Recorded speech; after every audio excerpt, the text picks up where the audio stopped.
Narayanganj city নির্বাচনকে কেন্দ্র করে সেখানে ৩ শতাধিক সন্ত্রাসী এবং ক্ষমতাসীন দলের অস্ত্রধারীরা অবস্থান করায় গোটা নির্বাচনী এলাকার ভোটারদের মধ্যে চাপা আতঙ্ক বিরাজ করছে বলে অভিযোগ করেছেন বিএনপির সিনিয়র যুগ্ম মহাসচিব রিজভী আহমেদ।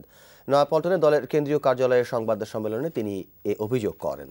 সুষ্ঠু নির্বাচনের স্বার্থে নির্বাচন কমিশনের সেনা মোতায়েন না করার সিদ্ধান্তেরও সমালোচনা করেন তিনি। এছাড়া নির্বাচন কমিশনের বিধিনিষেধের কারণে ধানের শীষের প্রার্থীর পক্ষে গণসংযোগে বিএনপি চেয়ারপারসন বেগম খালেদা জিয়া অংশ নিতে পারেনি বলেও অভিযোগ করেন তিনি।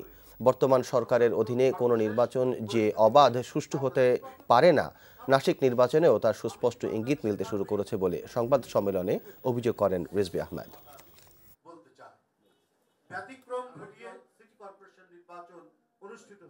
নাসিক নির্বাচনকে কেন্দ্র করে ক্ষমতাসীন দলের রাজনৈতিক পৃষ্ঠপোষকতা প্রাপ্ত ৩ শতাধিক সন্ত্রাসী নারায়ণগঞ্জ সিটি কর্পোরেশন এলাকা চষে বেড়াচ্ছে।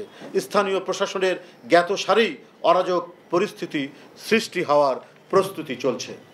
দেশনেত্রী বেগম খালেদা জিয়ার নির্বাচনী প্রচারণায় অংশগ্রহণের কথা জেনেই ৭২ ঘন্টা আগে থেকেই নির্বাচনী এলাকার বাইরের লোকদের নির্বাচনী প্রচারণায় বিধিনিষেধ জারি করা হলো। ধানের শীষের পক্ষে আরও ব্যাপক গণজোয়ার সৃষ্টি হওয়ার আশঙ্কা থেকেই সরকার ইসিকে দিয়ে এই পরিপত্র জারি করিয়েছে।